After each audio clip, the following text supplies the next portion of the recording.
the challenge every time is to write a new book, and I'm now writing number 10 in the Andy Horton series with 2 thrillers behind me, so I'm at 12 again. And it's giving the readers what they like, because they like your style and they like the format and they like the characters.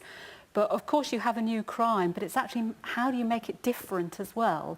And then also actually having to bring in the backstory, because you never know if somebody's going to pick up book number 5 or book number 12 and suddenly discover you. And then they'll think, oh, well, you've got to give them enough of the backstory so they can read that book.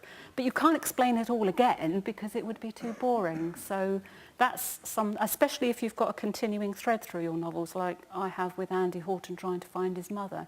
So, but there again, that's part of being a writer. That's what we do.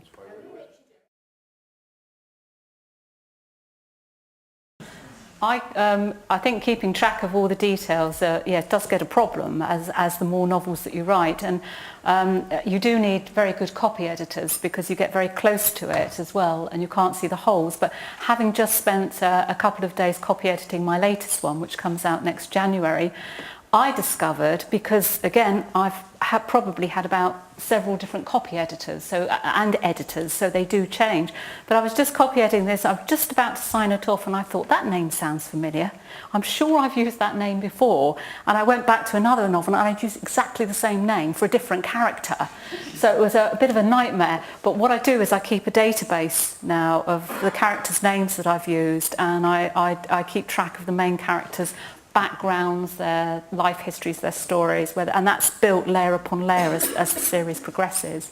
So I'm quite sort of thorough in my my planning and my plotting and my sort of keeping of character details, as thorough as I can be.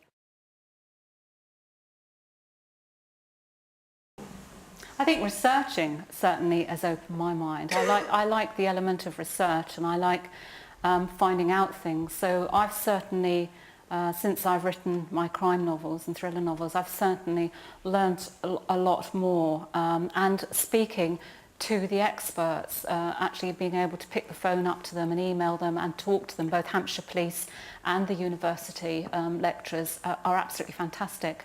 And even here today, you know, you just, that's being a crime writer has opened my mind. Yeah.